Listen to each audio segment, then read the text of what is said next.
بەناوی خوای گەورە سڵاوتان لێبێت لەم بەرنامەیەدا قسە دەکەین لەسەر کورد لە هاوچێشە نێودەوڵەتیەکاندا بە میوانداریەتی هەریەک لە بەڕێزان مامۆستایانی زانکۆ کاک عەدالەت عەبدوڵڵا مامۆستا کامەران بابەنزادە بەخێراتتان دەکەم. زۆر سپاس. مامۆستا لە بەڕێزەوە دەست پێ بکەم دەمەوێت بە پوختی قسە بکەی بۆ بینەر لەبارەی سروشتی ئەو پەیوەندی کە کورد لە ماوەی چەند ساڵی ڕابردوو لەگەڵ دەرەوەی خۆی لەگەڵ وڵاتانی دەرەوەی خۆی بە تایبەتی لەوەی کە پەیوەندی بە هەرێمی کوردستانیان ئەم بەشەی کوردستانەوە هەیە. بەلای خۆی گەورە میرەبان دەست خۆش بۆ ئەم تەوەرە گرنگە بە تایبەتی ئەم تەوەرە ئێستا یەکێکە لە واقعە هەستیاریەکانی ئەمڕۆی واقعی سیاسی لەسەر هەرێمی کوردستان و هەروە لەسەر ڕۆژئاو لەسەر هەموو بەشەکانی کوردستان بە شێوەیەکی گشتی. ئەگەر ئێمە کورتی کەینەوە بۆی دایرەکەی خۆمان زۆر فراوان نەکەین بە تایبەتی لەسەر هەرێمی کوردستان لە دوای ساڵی 1990ەوە پێش ئەم واقعەوە ئەمڕۆ حالەتێک دەگوزەرێ لە هەرێمی کوردستان یان با بڵێن پێویستە وا بکرێ بەڵام وا نەکراوە. ئەوەی کە پێویستە بکرێویش ئەوەیە ئێمە دەبێت ئاگاداری ئەوەی بین کە بە جددی ئێمە ناوەندێک یان دامەزراوەیەکمان نییە بۆ دیڕاستەی فاکتەری دەرەچی و فاکتەری ئیقلیمی بۆ کۆی ئەم واقعی کە لە کوردستاندا دەگوزەرێکە دەرێن واقعی دەرەچی واقعی ئیقلیمی زارە پێشەمو شتێک پێویستە واقعی ئیقلیمی ینی وڵاتانی دراوسێ و کاریگەریان بەسەر واقعی هەرێمی کوردستان واروەها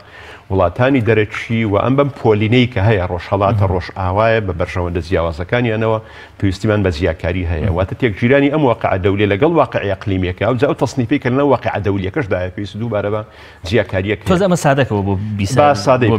با سادەی بکەمەوە با سادەتری بکەمەوە. هەڵوێستی وڵاتانی ئیقلیمی لەسەر عێراق و یەکپارچەیی خاکی عێراق کە ڕاستەوخۆ پێیوەستە بە ئایندەی هەرێمی کوردستان ئایا بە ئاسایشی نەتەوەی هەرێک لە وڵاتانە وڵاتانی ئیقلیمی وڵاتانی دەولی بە شێوەیەکی گشتی کردن وڵاتانی دەولی ئەو وڵاتانی کە ئەندامی هەمیشەی ئەنجومەنی ئاسایشن بە کاریگەریان لەسەر بەڕێوە نێودەوڵەتیەکان هەیە وەکو بەریتانیا، رووسیا، ئەمریکا، فەڕەنسا ئەم وڵاتانە کاریگەری ڕاستەوە خۆیان لەسەر کۆی قەرارە نێودەوڵەتیەکان هەیە وڵاتانی ئیقلیمیش کە بە لەگەڵ بەرژەوەندیدا لەگەڵ وڵاتانی هەرێم لەگەڵ وڵاتانی دەولی و هەر نەزارش تێک دەگیرن و ئەمانش 2000 دابش دەبن بەسەر ئەم کانتۆنی ڕۆژهەڵات و ڕۆژئاوا بۆ نمونە لە سەردەمی شەڕی سارد گەورەترین ناکۆچی کەوتە نێوان دوو بەرە بەرەی وارشۆ بەرەی ناتۆ بەڵام لە هەمان کاتدا لەسەر یەک پارچەی خاکی عێراق کۆدەنگ بوون واتە هەردوو بەرە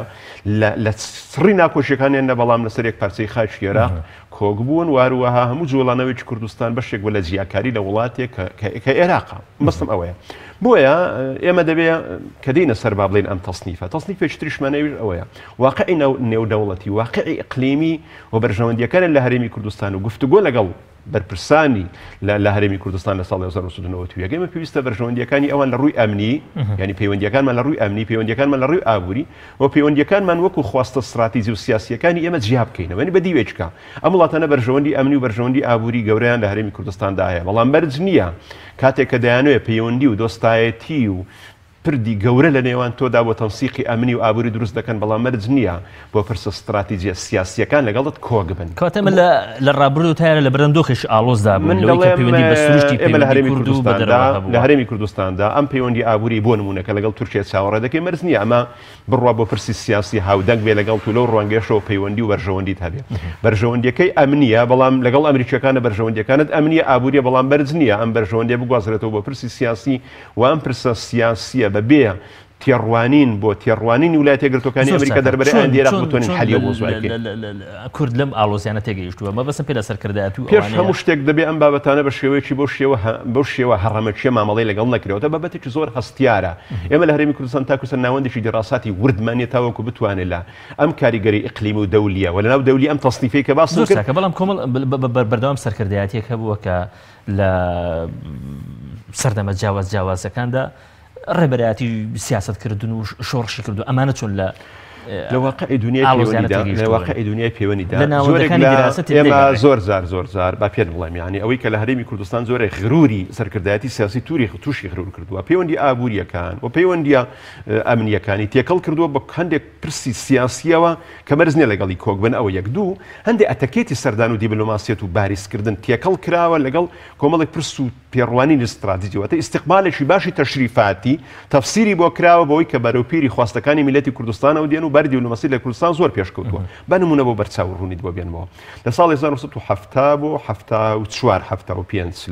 لە تاریخی شۆڕشی کووردا ئەمریکا لەسەر ئاستی باڵا پێشوازی لە وەفتی کوردی کردووە و وڵامی ناوەکانی داوەتەوە هاتۆتە دەنگ لەسەر ئاستی وڵاتانی ئیقلیمی لە ئاستێکی زۆر باشدا بەڵام لە دوای ئەوەی کە لە شوێنێک وەستا ڕێکەوتنامەی دەزایری بەسەرداهات بەرژەوەندەکان کۆتایی پێهات لەگەڵ ئەم شەڕەدا دەبین لەسەر ئاستێکی زۆر نزمیش پێشوازی نەکرا بۆیە ئەم پێشوازیانە یان با بڵێن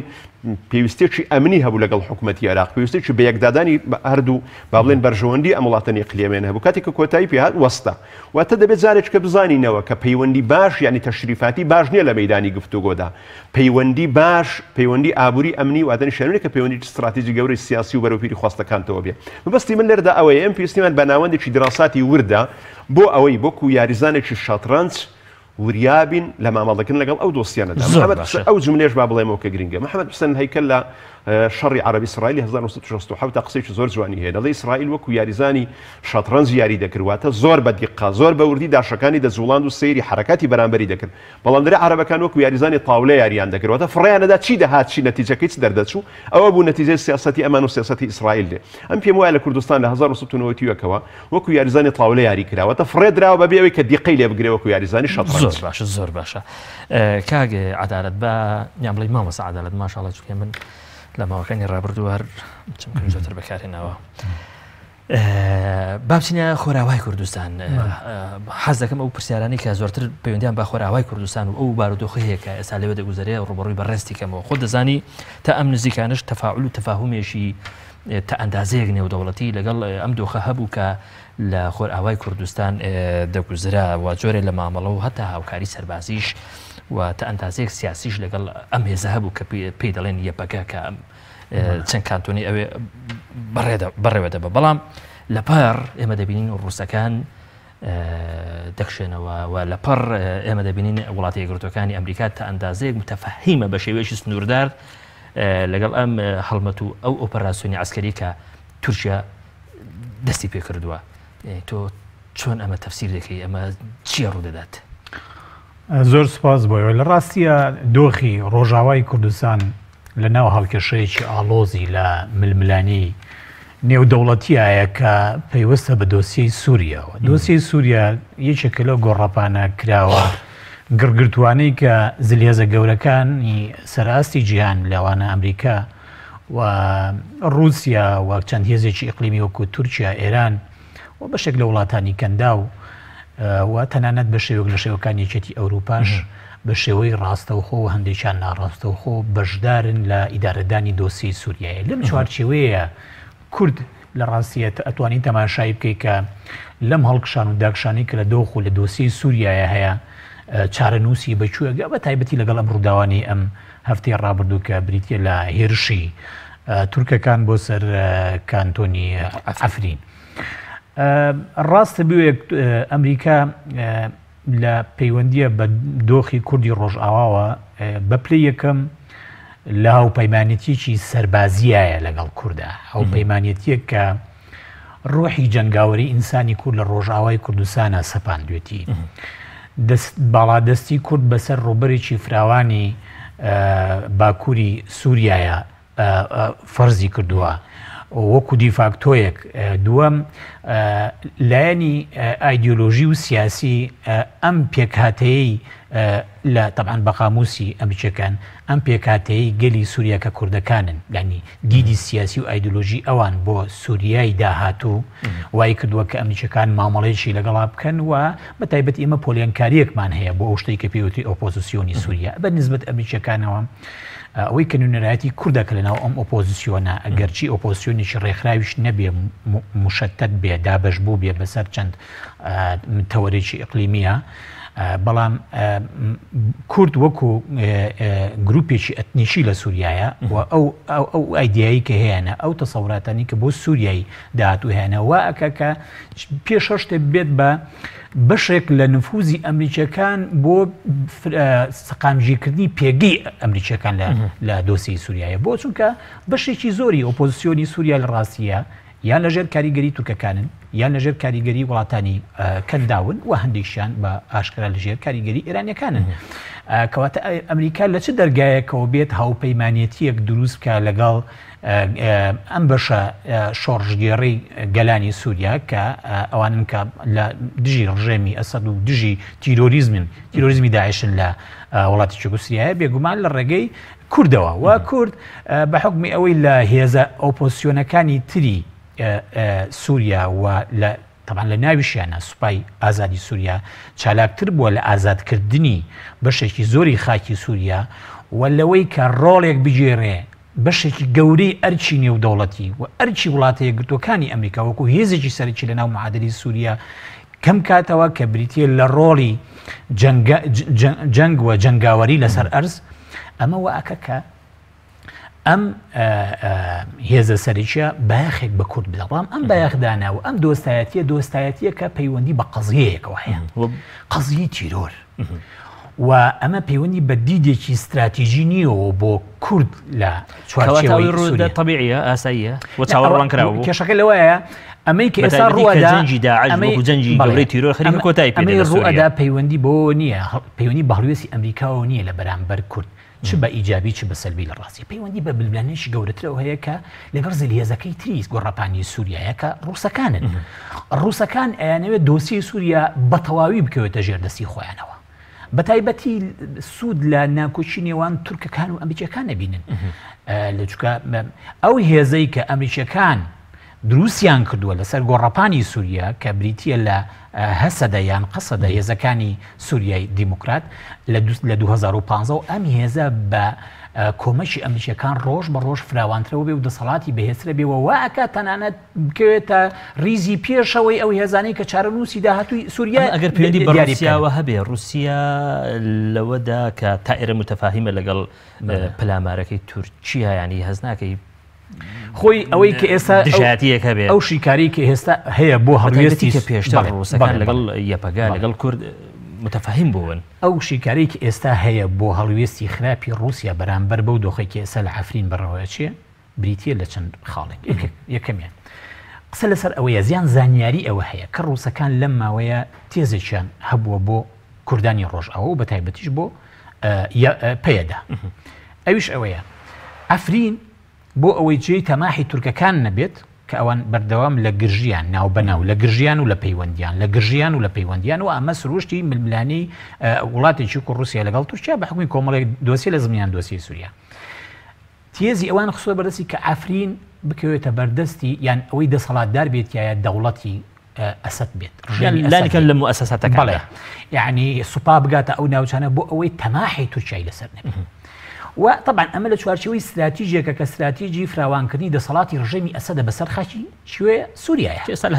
و کوردکردنەوەی و لاوازکردن و گۆشەگیرکردنی معارەزەی سووریا چونکە ئێمە بیرمان نەچێ دوو مؤتەمەری گەورە لە ڕیایە هەندێکی لە ڕابردووە و هەندێکیان لە داهاتووە لە چەند هەفتەی لە هەفتەی داهات و دەستپێکەکە یەکێک لە مؤتەمەرەکان مؤتەمەری جنێڤ یانی اتفاقی جنێڤ و ئەوەی کە پێوترێ مەسالی جنێڤ کە ئومەم متحیدە و نێردراوی ئومەم متحیدە خۆی ئیدارەکە کە دیمستۆرایە و مؤتەمەری تر لە ڕێیە کە مؤتەمەری سۆچی پێوتێ لە رووسیا و ڕووسەکان ئیدارەیەدەن بە وەکو بەدیلێک طرح کراوە لە بەرامبەر ئەوەی کە نەتەوە یەکگرتوەکان سەرپەرشتی دۆسی سووریا بکات. هەڵوێستی ڕووسەکان ئەوەیە کە لە بەرامبەر ئەوەی کە کورد ئەم تیێزەی یان ئەم پێشنیاری ڕەت کردووەتەوە کە عەفرین تەسلیمی دەسەڵاتی ئەسەد بکرێ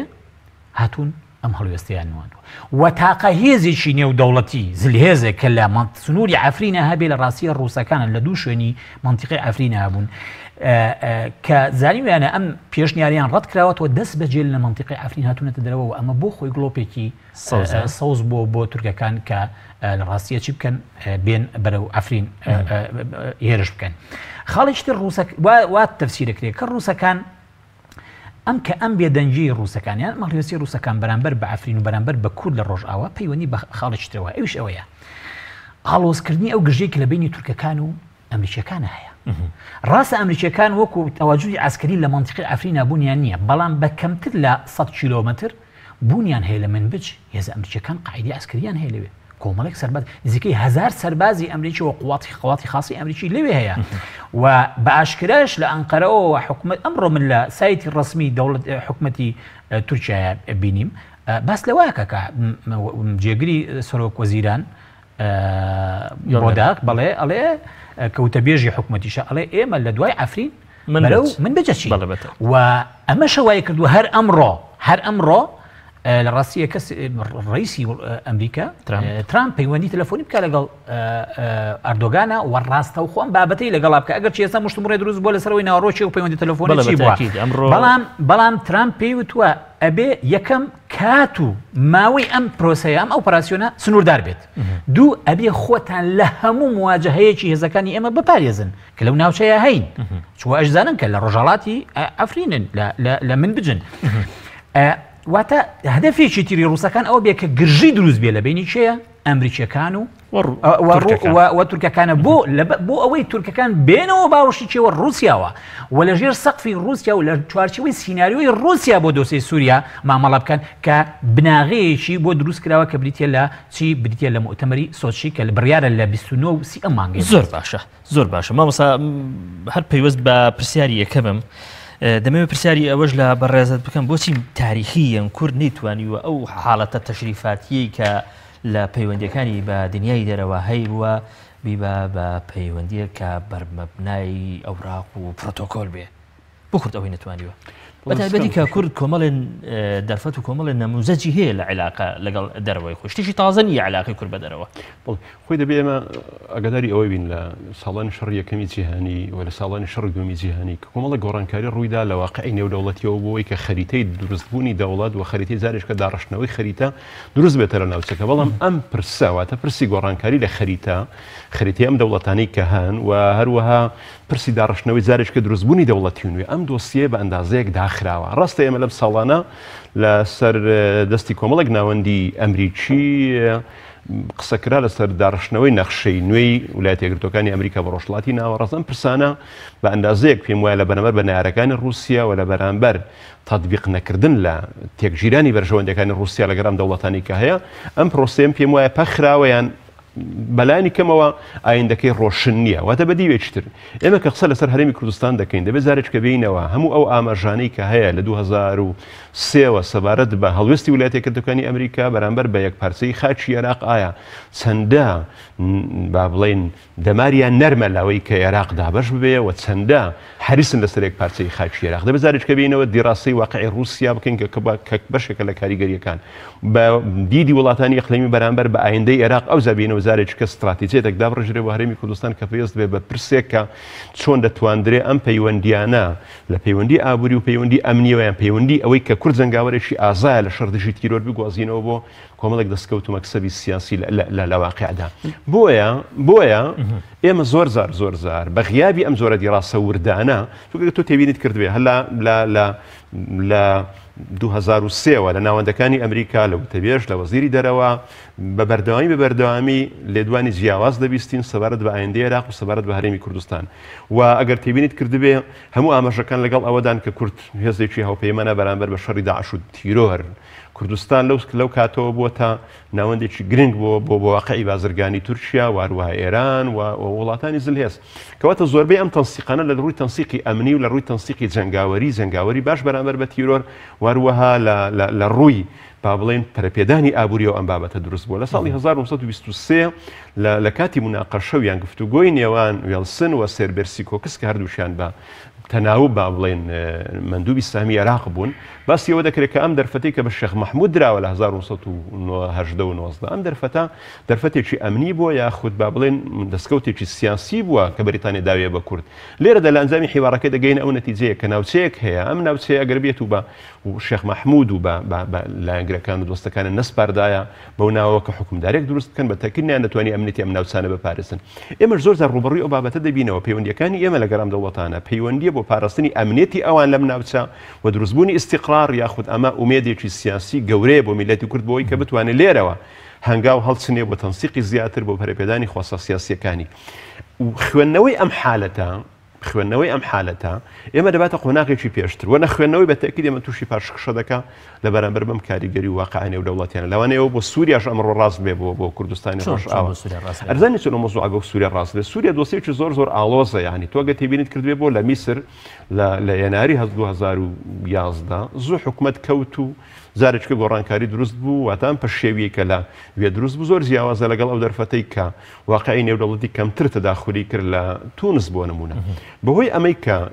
سووریا بەشێکە لە پاراستنی ئەمنێتی ئیسرائیل دەبینی دۆخەکە لەسەر ئەوێ زۆر ئاڵۆسترە تۆ گە تێبینیت کرد بێ هەموو ئەو ناوچانەی هاوسنوورە لەگەڵ ئیسرائیلە لە ڕووی ئەمن و ئاسایشەوە دەبینین ئەمنێتیان زۆر باشترە لەو ناوچانەی کە لەگەڵ عێراقیان لەگەڵ تورکیایە هاوسنوورە ئەگەر تێبینیمان کرد ینی ئەم ناوچانە زۆرتر بوونێتە دەرەن دیمەشق و بەری ڕۆژئاوایان بەبرین باشووری ڕۆژئاوا ئیستقراڕی تا زۆرترە حکوومەتی سووریا تێدا باڵا دەستە هەڵوێستی سووریا یان با بڵین واقعی نێودەوڵەتی لەو فرە ئەتنی و فرە مەسابی چۆنە لە سووریا یاخود جارێککە دەرفەت حکوومەتی سووریا دەدەنەوە بەم ستایلەی پێشووتر حکومڕانی بکاتەوە من پێم وایە هەموو ئەمانە خوێندنەوەی ورتری دەوێتەوەی کە هێزی کورد لە ڕۆژئاوایە دیڕاستەی بکە بەرامبەر بەم واقع و هاوچەشە نێودەوڵەتانە و کاک عەدالەت باسی کردن مەسەڵ ڕووسەکان بەرژەوەندیەکانیان چەندە هاوتەری بە چکو ئەگەداری ئەو بن بۆ 2000 هەڵوێستی ململانەی رووسیا و ململانەی ئەمریکا لەسەر ئەم ناوچەیە لەسەر پرسە استراتیجیەکانە یان لەسەر مەکسەبە هەنووکەیەکانە کە ئەمڕۆکە وەزعی سووریا گلابێتەوە جارێککە لە سەری ئیتیفاق بنەوە لەوانەیە بەرژەوەندیەکانیان جارێککە تەنسیق بکاتەوە وەکو لە 75 تەنسیق دروست بۆ جارێککە لە بینی رووسیا و لە بینی ئێران و لە بینی ئەمریکا بۆ ئیستقرار بوون لە واقع زۆر کاگە عەدالەت قسە لەسەر ئەوە هەیە کە جۆرە لە یەکتریتێکیشتن هەبێت لە نێوان ئەمریکیەکان و رووسیەکان بۆ سەر لە نوێ دابەشکردنەوەی سووریا ئەوەی ڕوودەدا لە شووی ئەم معادلەیەدا دەبێ ئەگەر ئەگەر شتێکی وا هەبێت لە ئەسڵدا لە بنەڕەتدا خۆی ئەمریکیەکان لە ڕاستیە پرۆژەیەکی جیاوازیان هەیە لە ڕووسەکان بۆ سووریا ڕاستە ئەگەر تۆ بیت بۆ نمونە ڕەشنووسی ئەو وەسیقەیە ببینیت کە طبعاً بڵاو بۆتەوە وەسیقەی ئەوەی مؤتەمەری سۆچی کە ڕووسەکان سیاغیان کردووە لەگەڵ بۆ نمونە بڕیاری 254 نەتەوە یەکگرتووەکانە کە بڕیارێکی نێودەوڵەتیە سەبارەت بە دۆخی سووریا و چۆرەتی چارەسەری سیاسی لە سووریا ڕاستە خاڵی هەوبەشیان هەیە بەڵام خاڵی ناکۆشی کە خاڵی دروستکردنی درزی گەورە لە نێوان ئەم دوو زیلهێزەیە کە رووسیا و ئەمریکایە سەبارەت بە دۆسی سووریا بریتیە لە چارەنووسی ڕژێمی ئەسەد خۆی نەوە خاکی سووریا بەڵێ ینی بێجگە لە خاکی سووریاش ینی ئەوەش توانین بڵێن مەلەفێکی ترە چونکە پێش هەر شتێک هەم ڕووسەکان لە ڕاستیە هەم ئەمریکیەکان دیدێکی تا ئەم ساتەق دیدێکیان نییە کە بانگەشە بێ بۆ دابشکردنی وڵاتێک بە ناوی سووریاوە بەڵام تێڕوانینەکەیە کە سووریای داهاتوو لە هەموو دۆخێکە بەنسبەت ڕووسەکانەوە ئەبێ نیزامی ئەسەدی تیابێ بە شێوەک لە شێوەکان بەڵام لەسەر بنەمای کۆمەڵێک مەبدە کە لە وەسیقەکەی ئەسۆچیە هاتووە یەکێک لەوانە بۆ نمونە حکوومەتی ئێستای ئەسەد دەست بکە بە ینی بچێتە گفتوگۆ لەگەڵ معارەزەوە و بەسەر پەرشتی نەتەوە یەکگرتوەکان و زلهێزەکان بۆ ئەوی لیژنەیەکی دەستوریدا بێن و کۆمەڵێک ئیسلاحاتی گەورە بکەنوە بە واڵبژاردنێکی پەرلەمانی و ڕیاسی بێ و خەڵکی سووریا و کاتە ئازادانە مافی ئەوە هەبێ دەنگ ئەدا بەشێوەشێ ینی لەو سەرەوە نیزامێکی دیموکراتی بکە خەڵکی ئیرادەی تعبیر لە ئیرادەی خەڵکی سووریا بکە و گەلانی سووریا بکە ئەمە بەنسبەت ڕووسەکانەوە گرنگە کە بەشار لە ناو معادلەکەی بمێنێتەوە بەڵام بەنسبەت ئەمریکیەکانەوە لە ڕاستیە تا ئەم ساتە وەختەش هەر دوێنێ مەلەفێکی تریان وروژاندوێتەوە مەلەفی بەکارهێنانی چەکی شیمیاوی جارێکی تر ئەمە بۆ چییە؟ بۆ ئەوەیە هەموو هەوڵێکی نێودەوڵەتی بۆ چارەسەرکردنی کێشەی سووریا لە دەرەوەی معادلەی بەشار ئەسەد بێ وا لە کۆتایی ئەم پیاوەکو لە ڕاستیە تاوانباری جەنگ تەماشا بکرێ و ئەمە لە تەسەوری ئەمریکیەکان ئەمەیە ڕێگا لە فراوانبوونی نفوزی ڕووسی ئەگرێت لە سووریایی داهاتووە چونکە بە حزوری بە نیزامی بەشار ئەسەد لە داهاتووی سووریایە رووسیا وەکو هیزلیهێزێکی گەورە لە ناو مەلەفی سووری و لە ناو دۆسیەکانی ناوچەی ڕۆژهەڵاتی ناوەڕاستە ئەمێنێتەوە بۆ ئەم ڕۆیە ئەمریشیە بەجددی تا ئێرە ئەمریکا هەر پێویستی بە کورد نابێ بێگومان ینی قسەکە ئێستا لەسەر ئەوە نییە ینی بابینمان نەچێت تورکەکان یەکێ زۆر شێتگیرن بە هەڵوێستی ئەمریکیەکان بۆ چونکە بەداتا لایەنە بەڕقم ئەڵێن تەنها لە ساڵی 2014 بۆ ئێستا ئەمریکیەکان 4000 شاحینە چەک و تەقەمەنیان بۆ چێ نردووە بۆ کوردەکان نردووە ئەوان بۆ تیرۆریستەکان لە هەڵوێستەکانی ئەم دواییانەی تورکیا ئەوەندەی ئەوەی کە ڕوودا کاردانەوە و ڕشنی جامی تووڕێ بەرامبەر بە ئەمریکا یعنی هیچێک لەو خاڵانەی کە تورکەکان وایە دوور بخاتەوە لە واشنگتۆن ئەو شەوەیە کە ئەڵێ ئێوە بە ئاشکرا پشتیوانی و کۆمەکی ئەو هێزاناکەن کە لە قاموسی طبعاً قاموسی تورکەکانە کە لە قاموسی ئێمە تیرۆریستن بۆ چونکە تورکەکان هاتوون دوو دۆسییان تێکەڵ کردووە دوو شت یەکەم کوردی سووریا کە نوێنێرایەتیە ئەسکەری و سیاسەکەی ئێستا لە گۆڕەپانە بریتە لە پەیەدا ڕەبتیەکەنەوە بەچەوە بە پارتی کرێکەکانی کوردستانەوە و ئەو پێی وایە کە قسەکردن لەسەر پەیەدا واتە قسەکردن لەسەر پەکەکە بەڵام ئەم معادلەیە لە فەرهەنگی ئەمریکیەکانە هەمان شت نییە ئەمریکیەکان ناڵێن نێپەکە بەشێکە لە پەکەکە شتیوا ناڵێن ئەڵێن ئەگەر مەترسیەک هەیە لەسەر سنوورەکانی تورکیا ئەگەر هەڕەشەیەک هەیە بۆ سەر ئاسایشی تورکیا ئەوە ئێمە ئامادەین هاوکار بین وەکوی زلێزێکی عدالەت کوردەکان خۆیان لە خۆراوی کوردستان تا چەند موفق بوون سەرکەوتوو بوون لەوەی کە ئەم دوو دۆسیە دۆسی کورد یا دۆسی یەپەکە لەگەڵ دۆسی پەکەکە زۆر بە تێکەڵاوی خۆی ئەمە کێشەیەکی گەورەیە لە ڕاستیە ئێمە کەسمان ناتوانین لە باشووری کوردستانیش کەسمان ناتوانین کۆڵی لە ڕۆڵی پارتی کرێکەکانی کوردستان کەمکەینەوە لە ناو بزوتنەوەی سیاسی نەتەوەی کووردا بەڵێ بەڵام بە بڕوای من ئێمە کاتی خۆشی ینی چەندین جار بە نووسینیش نووسیومانە لە ڕاستیە پێویستەکە لە ڕووی استراتیژیەوە بەرەو پێشبردنی دۆزی کورد لە ناوچەی ڕۆژهەڵاتی ناوەڕاستە هەر یەکە لە جوگرافیای سیاسی خۆیان بچێتە پێشەوە واتە بۆ نمونە ئیستحقاقی مەلەفی سووری لەو چوارچێوەیە کورد بێوێ کێشەکەی بەرێتە پێشەوە وەکو دیفاکتۆیەک بیخاتە سەرمێزی گفتوگۆ لەگەڵ زلهێزەکان و لەگەڵ وڵاتە اقلیمیەکانیشە یعنی ئەو دیدە ئایدۆلۆژیە کە کێشەی کورد هەمووی پێکەوە گرێبدا دیدێکی سەرکەوتوو نەبووە لە ڕاستیە یعنی کێشەی کورد وەکو کێشەیەکی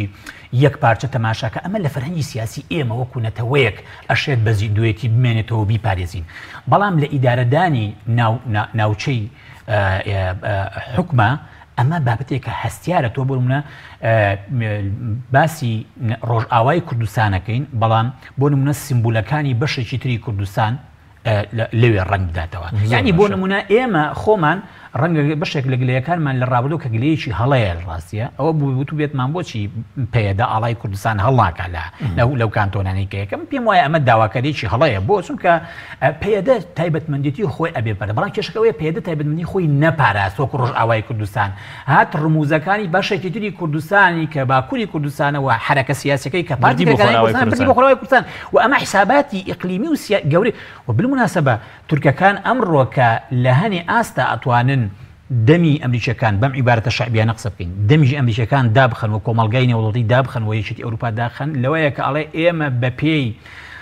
مەواسیقی دەولی و بە پێی یاسانیە و دەوڵەتیەکان ئەم شەڕە بڕێوە بین کە باس لە مافی پاراستنی سنووری نێودەوڵەتی هەر وڵاتێکەکە و ڕوبەڕووبوونەوەی هەر هەڕەشەیەکە لەلایەن تیرۆریستانەوە بکرێ و ئێوە ئەمریکیەکان ئەوروپیەکان تاکو ئێستا لە یحی ئێوەیە پارتی کرێکەکانی کوردستان تیرۆریستە بۆیە ئێوە ناتوانن مافی ئەوەمان لێ بسەنەوە کە ئێمە ڕۆبەڕی تیرۆریستان بینەوە ئەمە قاموسی تورکەکانە کە ڕەبتیان کردووە بە کۆمەڵێک یاسای دەوڵەتی بۆیە هەڵەی بەڕاستی هەڵەی ڕۆژئاوای کوردستان و هێزەکانی ڕۆژئاوای کوردستان ئەوە بوو کە ئەکری ئێمە وەکو فکر ئاساییەوە و توانڕێ شانازیش پێوە بکرێکە هێزێکی گرنگی وەکو پارتی کرێکەکانی کوردستان ئەتوانێت ئینسانێک دروست کە جەنگاوەرێکی گەورە بێتوانێت پاراستنی خاک و ڕزگارکردنی خاکێ بێ بەڵام لە ڕووی سیاسی و لە ڕووی استراتیژی و لە ڕووی حساباتی نێودەوڵەتیەوە زۆر ئاسایی بوو کە ئێمە ئەم ڕەمزانە بشارینەوە بۆ مێژوویەکی تر بۆ تەماشای دۆسیە سووریا و مستەقبەلی سووریا بکەین لەسەر بنەمای ئەمە و استحقاقی مەلەفی سووری مامەڵ لەگەڵ واقعی زۆر باشە ماوەستا کامران بەڵام هەز ناکەی ئەگەر ئەمە کێشە بوو بێت لای پارتی کرێکارانی کوردستان بەوەی کە کۆی کێشەی نەتەوەی کورد بێکەوە گرێ بدا ئەمە لای تورکەکانیش بە هەمان شێوە هەر لە ئارادایەوە دواتر پەیوەندی بە پارتی کرێکارانی کوردستانەوە نییە بە نمونە دژایەتی تورکەکان بۆ هەر قەزیە کە لێرە لە هەرێمی کوردستان بە تایبەتی لەوەی کا پەیوەندی بە کەرکووکەوە هەیە ئێمە دەبینەوە سەرچی ئەمە بەکە لێ حکم ناکە هەز ناکەی ئەم نەزەرە شمولیە کە کێشەی کورد هەمووی بەیەکەوە دەبەستێتەوە لای تورکەکانیش بە هەمان شێوە ئامادەی هەیە تاریخیەن پێوترێ من ناوێناوە کوردۆفۆبیا خۆی ئەگەر تۆ تێبینیت کردوێ ئەمە لەوانەیە بۆ ئێرانیش ڕاست بێ ڕاستە لە قۆناغی لە خۆناغەکان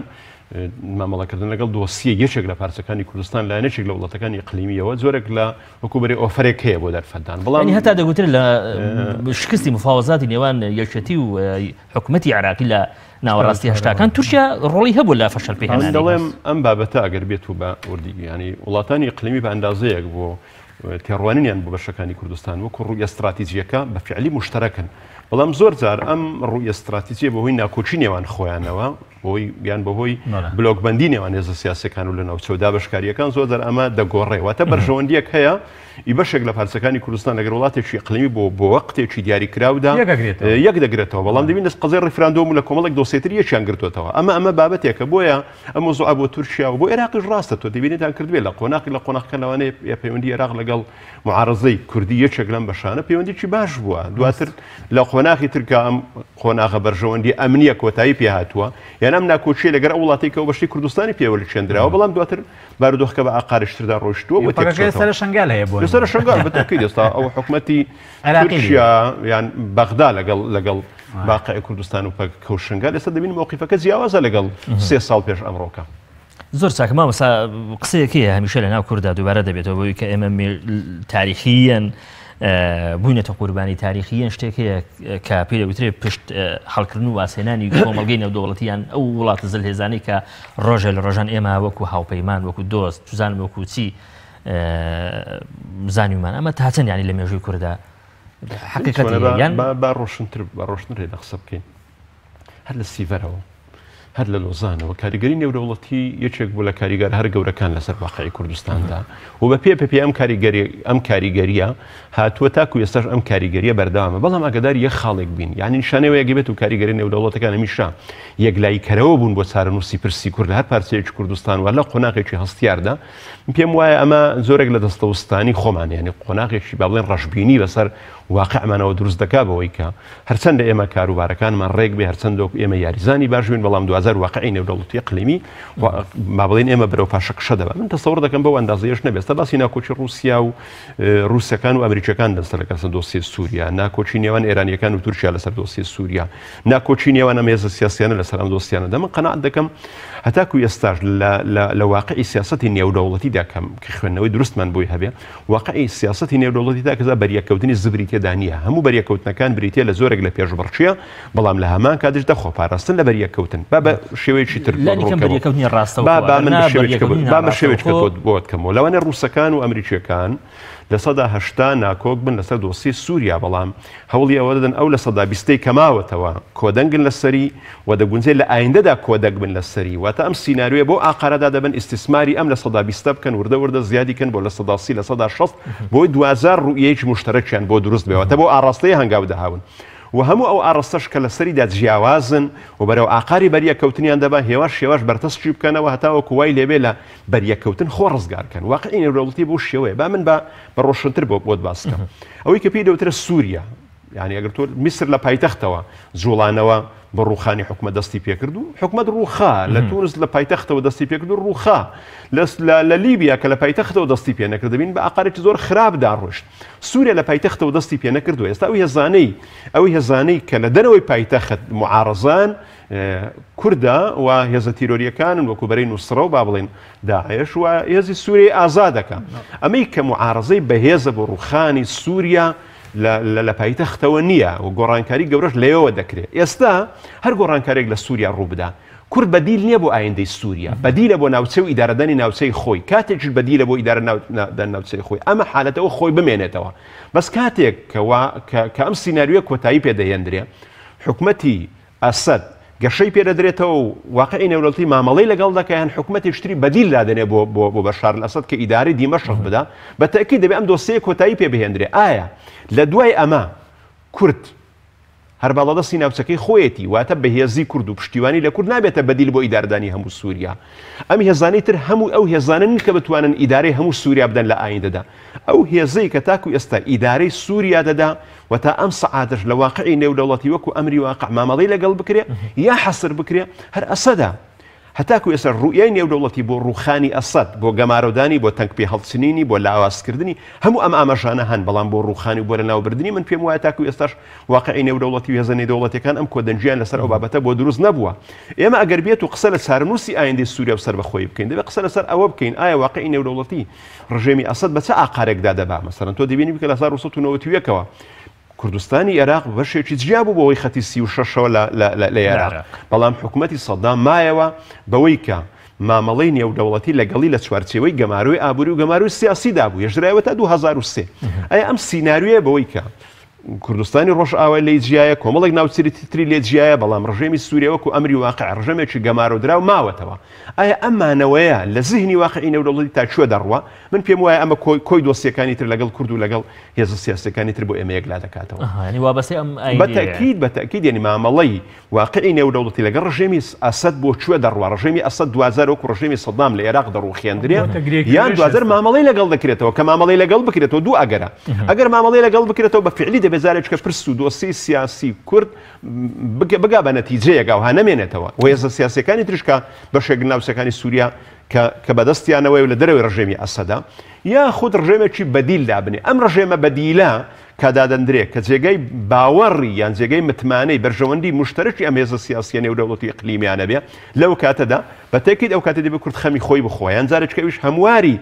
بەرژەوەندەکانی بکاتەوە لەگەڵ ئەم هێزە سیاسیانە یان ناتوانێت یان هێزە سیاسی نێودەوڵەتیەکان نایەنەوێ و ئەم مامەڵە لەگەڵ بۆی ئەمەی کە هەیە بە هەموو شێوەکان لە شێوەکانە بیر لەوە بکەینەوە کورد بیر لەوە بکاتەوە ئەمە دوا سیناروێ نییە لە شانۆی ڕووداوە سیاسیەکانی سووریا و ناوچەکان. زۆر باشە ماوە سەعادە بۆچی تورکەکان بە عەفرین دەستیان پێ کرد؟ بڵێ طبعا بەشێک لە استراتیژی ناسەکانی تورکیا خۆیان پێیان وایە کە یەکەم جاری عەفرین لە ڕۆی جوگرافیای سیاسیەوە نزیکی سنوورەکانی ئەوە نزیکی دوو شاری گەورەی ئەوانە کە کلیس و هاکایە هاتای یعنی دوو شاری هاوسنووری عەفرین هەیە کە دوو پارێزگان لەو سنوورە تەسەوریان وایە کە ئەگەر بێت و عەفرین وەکو ناوچەیەکی ژێر دەسەڵاتی هێزە کوردەکان بمێنێتەوە بە تایبەتی پێدا بۆی هەیە لە داهاتووە ببێتە ناوچەیەک بۆ چالاکی پارتیکرێکەرانی کوردستان بەرەو ناو خاچی تورکیا و ئەمەش هیرۆکەی دروستکردنی ناوچەیەکی ئەمنی هێناوەتەکایەوە کە تورکەکان دەمێک بوداوایانە کرد بەڵام ئەمریکەکان بڕۆیان بۆ خلافیان لەگەڵ تورکەکانە لەسەر لە ڕاستیە مەوداکەی بوو تورکەکان ئەنووس قوڵایی 30 کیلۆمتر ئێمە مافیەوەمان هەبێ ناوچەیەکی دابڕێنرا و ناوچەیەکی ئەمنی دروست بکەین ناوچەیەکی ئامین دروست بکەین بۆ ئەوەی سنوورەکانی خۆمان پارێزین کە ئەو ئەڵێ سنووری من لە ئێرانەوە کە دەست پێ کە تاوەکۆگاتە سەر دەریای سپی ناوەڕاست لە باشووری وڵاتەوە کە بە سووریا مەبەستیدون نزیکەی 1350 کیلۆمەترە ئەم سنوورە بۆی پارێزراو بێ پێویستیم بە ناوچەیەکی ئامین هەیە لە ڕاستیە و ئەبێ بە قوڵایی 30 کیلۆمەتر من بوونم هەبێ جا لە ڕاستیە ئەمە هۆکارێکە لەوەی کە ترسێکی ئەمنی مستەقبەلیان هەیە لەسەر تورکیا خۆی کە عەفرین بێتە پێگەیەک لێەوە پارتیکرەکانی کوردستان پەلاماری دزە بکە بۆ ناوخاچی تورکیاوە پەلاماری شارە تورکەکاندا سەبەبێکی تر چییە؟ چەندە پەیوەندی بە خەونی گەیشتنی کوردەوە هەیە بۆ سەر ئاوەکانی دەریای ناوەڕاست؟ بێگومان ئەوە طبعا ئەوە پەیوەندی لە چوارچێ هەیە بۆ دابەشکردنی عێراق دێنەوە پەیوەندی بە تیۆری پیلانگیری وایە لای تورکەکان ینی پەیوەندی بە ئەو شتەی کە باسمان کرد ینی من ناوم لێناوە لە نووسینێکە لەم کوردۆفۆبیات لای تورکەکانش ئێستا شتێک هەیە پێوترێت کوردۆفۆ ینی لە کورد ترساوە نەکو قەزیەک لە ڕاستی هەر بۆیە لە هەموو پارچەکانی کوردستانە لەکوێیە کات پەرەسەندنێکە بێ هەوڵەدەن دەستێکیان هەبێ بۆی جڵەوی بکەن لەلایەکی ترەوە پەلاماردانی عەفرین یان هێرشکردن بۆ سەر عەفرین پەیوەندی بە خاڵێکی تریشەوە ئەوش ئەوەیە لە هەفتەی داهاتووە بڕیار وایە ئەگەر عەرقەلێنێتە پێش کۆنگرەی باسمانگی کۆنگرەی سۆچی دەست پێ بکە ئەیانەوێ بە مەوقفێکی تەفاوزی بەهێزترەوە بچنەوە ناو چی بچنەوە ناو ئەو مؤتەمەرە بەڵام خاڵێک هەیە من ئەمێ ینی سەرنجی بینەرانی بۆ ڕابکێشین ئەوش ئەوەیە دیدی تورکەکان و تەنانەت ئێرانیەکانیش بۆ دۆزی کورد لە ڕاستیە لەم قۆناغە بەرەوداهاتوو لە دیدێکی شمولی ینی تەماشاکردنی قەزەی کورد وەکو مەترسیەکی گەورەی سەرتاسەری پاشەکشاکە بۆ دیدێکی ئەمنی سنووردار بۆ مانایی بۆ لەگەڵ تورکەکان ئێستا ئەتوان ڕوت نییەکەمەوە تورکەکان بۆ مامەڵە لەگەڵ هەرێمی کوردستان ناکەن یەک داواکاریان هەیە لە مامەڵەیە ئەوش ئەوەیە خاچی ئێمە کە هەرێمی کوردستانە نەبێت بە سەرچاوی هەڕەشە بۆ سەر یەک پارچەی تورکیا ئێرانیەکان بۆ مامەڵە لەگەڵ هەرێمی کوردستان ناکەن یەک داواکاریان هەیە ڕێگە نەدەین بە چالاکی هێزەکانی ئۆپۆزیسیۆنی ئێران بەشە کوردەکەی کە یەک پارچەی خاچی ئێران بخاتە مەترسیەوە تەسەورەکە وایەکە تورکەکان لە کۆتاییە چونکە هەم مەساری جنێف و هەم وەسیقەی سۆچیش هەردووکی باسی ئیدارەی زیاتی بۆ ئەکە لە سووریایە ئیدارەی زیاتی چییە؟ ئەسڵان بەم ناونیشانەوە کوردەکان کانتۆنەکانیان دروست کرد کە پێڵێن خۆبەڕێوبەری ینی خۆسەری یان کانتۆنەکانی یعنی لە دیدی لە تێڕوانینێکی نێودەوڵەتیە پێگەیەک کراوەتەوە بۆ کورد لە ناو سووریای داهاتووە لە ڕاستیە ئەنجات ناوی ئەنەی ناوچەی حکمی زیاتی ناوی بەڕێ محافظاتی پێ هەر ناوێکی لێنێ تورکەکان ئەزانن لە کۆتاییە معادلەیەکی نێودەوڵەتی هەیە کورد پێگەیەکی بۆ دروست ئەبێ لە سووریای داهاتەوە بەڵام یەک کێشەیە تورکەکان ئەوش ئەوەیە ئەوەی کە نوێنەرایەتی کوردەکان لە سووریای داهاتووە ئەو هێزانە نەبن کە نزیکن لە پارتیکرێکەکانی کوردستانەوە وڵمە ترسێکەش ئەمێ ئەجینە تورکەکانیش لە مستەقبەلا مامەڵە لەگەڵ دیفاکتۆی سەرهەڵدانی قەزیەی کوردی وەک چۆن لە باشوورە هەیە بە هەمان شێوە لە ڕۆژئاوایش کوردستاندا ئەو دیفاکتۆیش قبوڵەکەن بەمەرجێک هەڕەشە بۆ سەر ئاسایش و یەکپارچەیی خاچی وڵاتەکەیە دروست نەبێ یعنی ئەمە ئێستا ئەمە دیدی تەنانەت ئێرانیەکانیشە بۆیە ئێرانەکان بۆ نمونە دەیان جار پێش ڕیفراندۆم لە باشووری کوردستان هاتن لەگەڵ قیادەی کوردیە دانیشتن خۆی من ئەوەندەی معلوماتمە بێ یەک دوو هەفتە یەکێتی چووبوون لەگەڵ ئێرانەکانیان دانیشت بوون بە ئاشکرا پێیان وتم کاکە جەنیوە سەر لە خۆتانە شێون ئێمە ئاعترافمان پێ کردوون پێتان ئەڵێن هەرێمی کوردستان پێتان ئەڵێن ئاعترافمان بە حکوومەتەکەتان کردووە ئەچن ڕیفراندۆمەکەن ئێوە نەزعی قەومی قەزیەی کوردی لە ناوچەی ڕۆژهەڵاتی ڕۆژهەڵاتی ناوەڕاستە ئەوژی وە عێراق دابەشەکەن و دابەشبوونی عێراق بۆ سەر ئاسایشی وڵاتێکی حکومەتی ئیسلامی ئێران لە ڕاستی هەڕەشەی گەورەیە بۆیە ئەگەر ئەوە نەکەن ئێمە بەدڵنیایەوە و ڕابردوو پشگیری هەرێمی کوردستانەکەین کێشەکە مەبەستم ئەم خەڵڕوونکەوە لە داهاتووە تورکەکانیش ئەشێت دان بە دیفاکتۆی بوونی کورد لە ڕۆژئاوای کوردستانە بنێن تەنها خلافیان لەسەرەوەی چێنێ نەرایەتی کورد بکا لە ناو سووریای داهاتووە ئەمەشاتیە لە پەکەکەەوە بگوازینەوە بۆ باڵێکی دیکەی ناو کوردەکان لە خۆرئاوای کوردستان بەتایبەتی ئەو باڵی کە دەگوترێت نزیکە لە پارتی دیموکراتی کوردستان و بە جۆرە لە جۆرەکانیش متەفەهیمە لەگەڵ تورکیا ئەگەر مامۆستا یارمەتیم دەبێت خەڵ بە خێرایی ڕوونیکەمەوە ئەگەر یارمەتیم بە تورکەکان تەنانەت هەوڵیان داوە پەیوەندی بە پێدەشەوە بکەن بالموناسەبەت چەندین جار هەوڵی دانیشتنیان داوە لەگەڵ قۆناغی کە سەڵاح بەڵام کێشەکە ئەوەیە نەیانتوانی ئەو شتێک کە بەعری پێوترێ فەک الارتباط یعنی پەیوەندی نێوان پەکەکە و پەیەدە بپچڕێنن ئەگەر پەیەدا چونکە ئەزانن پەیەدە هێزێکی گەورەیە لە گۆڕەپانەکە ئەگەر پەیەدا ئەم پەیوەندیە لانی کەم بشارێتەوە نازانم لاوازی بکە کەمی بکاتەوە بۆی هەیە تورکیاش مامەڵە لەگەڵ پەیەدە شەبکە لەدا زۆر ساکتۆ لەو بارەوە دەڵێت من پێم وایە بەتایبەتی لایەشی دیکەی کوردی هەیە کە لە دەرەوەی معادلەی پەکەکەدایە ڕۆشنا من چوومەتە ئیقلیمی جەزیرە و ئەم ئیدارەدانانم بینیەوە با بڵێن تاوەکو نزیک بە کۆبانی ئەگەداری ئەوەی بین هێزی باڵەدەست تاکو ئێستاش لە هەر سێ کانتۆنەکەی عفرین و کۆبانی و جەزیرەی هەر سێکیان هێزی پەیەدەیەوە هێزی پەیەدە خاوەنی هێزی سەربازی باڵەدەستەوە ئەمەش کە پێی دەوترێ خۆبەڕێوەبردن لەم سێ کانتۆنە هەر سێکیان لە ڕێگەی پەیەدەوە ئیدارە دەدرێ و لە ڕوانگەی ئاسایش و ئەوەی کە پێی ئیداراتی خزمەت گوزاری و قانون و یاسا هەمووی پەیەدەیە ئەم هێزانێتر هێزی گچکەن هێزی بچووکن نە لە ڕووی ئیدارەدانە و لە ڕووی قاعدەی جەماوەریەوە ولا لە ڕووی هێزی سەربازیەوە ئەم هێزە گەورنین تاوەکو پشتیان پێ ببەسترێ بۆیە تاکو ئێستا ئەوەی کە لە هەر سێ کانتۆنەکەدا دەگوزارێ هێزێکە پەیەدەیە و فرەی وجودی نییە لە ناحی ئیدارەدانەوە و دروستکردنی هێزێشتری بەدیل لەلایەن پارتی دیموکراتی کوردستانەوە داعم بکرێت لایەن تورکیاوە داعم بکرێت هێزێشترەوە داعم بکرێت لە ماوەی ئەم بارودۆخی کە لە سووریادا هەیە لە 2011 ئەستەم بووە ئەژینا من پێم وایە گەر پارتی دیموکراتی کوردستان بۆی دروست بکرابایە تورکیا بۆی دروست بکرابایە هەر هێزێشتری ناکۆک بە پەیەدە و پەکەکەی دروستی بکرا بۆی دروستی دەکرد بەڵام هەتاکو ئێستا باڵەدەستی پەیەدە بەسەر ئەم سێ کانتۆنەوە بەسەر کوردستانی ڕۆژئاواوە باڵەدەستێکی تەواوە و هیچ هێزێک نەتواندراوە بکرێ بەو هێزە مونافیسەی لە ئایندەدا وەکو دیفاکتۆ مامەڵەی لەگەڵدا بکرێ و هێزی پەیەدە پەراوێز بکرێ لە واقعی سیاسی زۆر چاکە مامۆستا تەوەقوع دەکەی ئەم حاڵەتێکە لە عفرین ڕووەدا سەر بچێشێ بۆ ئەوەی کە ئێمە وەکو گری دەرونی ناوی دەبین بە پشکهاڵکردنی کۆمەڵگەی نێودەوڵەتی هێزە هاوپەیمانەکانمان بیان ئەمە عملیەشی محدود دەبێت پێشەوە بۆت باس کە مۆزوع عفرین عدالەتش ڕوونی کردەوە مووقعی ئەفرین ئەگەر بۆ لە کوردستانی ئێمە هەرێمی کوردستان دە کەرکووک ناوچەی هەستیارە ئەگەر تێبینێت مووقعەکە زۆر دەبینێت عربی متاخیمیانی ناوچەی متاخیمە لەگەڵ حکومەتی سووریا ناوچەی متاخیمە لەگەڵ هێزەکانی تر ناوچەی متاخیمە ینی ئەمەی کە دابڵین ئەگەر بێت و ئەمریکا زێتە دەرفەت بە کوردستانی ڕۆژئاوا بدا ئەفرین کاندیدە بۆ ئەوەی کە ئەم ناوچەیە بەرەو دەریا بڕۆ باڵین ینی ئەگەر تێبین لەگەڵ ئەسکەندەرونی سووریایە هاوسنوورە وەکو کە گەورەترین بەندەری نێودەوڵەتی لێوەکانە هەیە واتە ئەفرین ناوچە هەستیارەکەی کوردستانی ڕۆژئاوایە بەرامبەر بە دنیای دەرەوە ینی زۆرترین کاریگەری و فاکتەر لە ئەفرینەوە سەرچاوە دەگرێ و زوومێکی گەورەشی لەسرە هەڵکردنی من پێم وایە ئەوی کە پێ دەودەر پشکردنی کۆمەلگای نێودەوڵەتی بێمەوە سەر پرسیارەکەی خۆت ئایا ئەمە سەرەتای زۆر قسەی واتە سەوڕ دەکەم ئیعلامی ئەمە پڕ لە بۆ ڕوون دەکەمەوە ئەم لەو بارەیەوە پشکردنی کۆمەلگای نێودەوڵەتی لە کوردستانی ڕۆژئاوادا وەکو پشکردنی کۆمەلگای نێودەوڵەتی نییە لە ئازاری 1975 لە کورد و یەکسەر ڕاستەوخۆ ئاژ بەتاڵ ڕوو بدا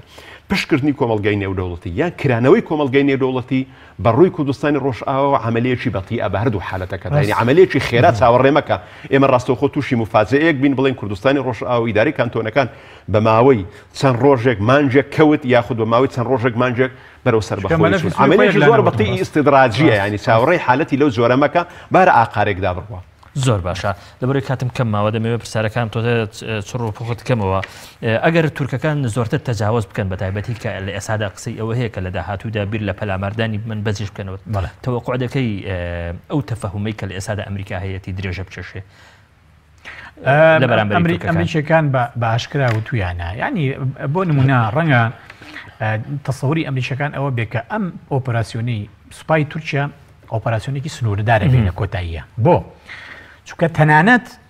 نظامی ئەسد کە بە شێوەیەک لە شێوەکان بەداخەوە ئەویش متەواطئە لەگەڵ ئەمەی کە ئێستا ڕووەدا بەعنی چونکە وەکو باسمانگە چونکە رووسیا کە پێشنیاری کرد بۆ کوردی ڕۆژئاوا کە نظامی بەشار ئەسد بێتە سنووری ئەفرینەوە بۆ ئەوەی تورکەکان تەماح نەکەن ئەفرین و لیان نەشێوێنن و لە بەرامبەرە کوردەکان ئەمەیان ڕەت کردەوە و ئەمە وای کرد چاوپۆشی لەم هێرشەی تورکیا بکەن بۆ سەر ئەفرین ئەمەوە ئەکە خەڵێکەیە بیرمان بخاتەوەش ئەوەیە کە هاتنی تورکەکان بۆ ئەفرین و باڵادەچی بەسەر ئەفرینە زیانیشی بۆ نظامی ئەسەدیش هەیە بەڵام بە بارێکی تردا ئەمە دەرفەت نادا بە تایبەتی لە کاتی لاسەماحەڵڵا کەوتنی ئەفرین کە ئیتر سووریەکان بیر لەوە بکەنەوە کە لە ڕێگەی ئەم ڕێککەوتنەکە لە پێشدا کوردەکان لە ئەفرین پێڕازی نەبوون بگەڕێنەوە بۆ کانتۆنەکانی دیکەی کورد لە ئێستا با بڵێن نظامی ئەسەدیش مامەڵە لەگەڵ کانتۆنەکانەکە بەجیا لە ڕاستی چونکە بەڕاستی تەنانەت ئەفرین دابڕاوە لە کانتۆنەکانیش تر یعنی لە ڕووی جوگرافیەوە دابڕاوە لە کانتۆنەکانیش گرێدراو نییە پێکەوەی خاڵێک هەیە زۆر گرنگە ئەوش ئەوەیە ڕاستە ڕووسەکان گڵۆپی سەوزیان بۆ تورکەکان هەڵکردووە کە یەک دەچن بەڵام وتمان دوو مەبەستیە ڕەنگە یەکێک لە مەبەستەکانی گرشکردنی پەیوەندی نێوان تورکیا و ئەمریکا بێ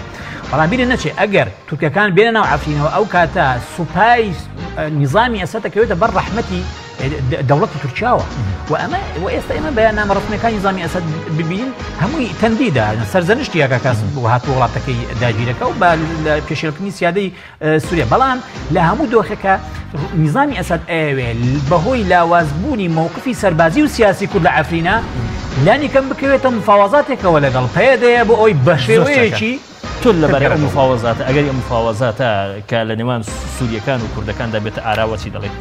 من زارێکشم شتێک بە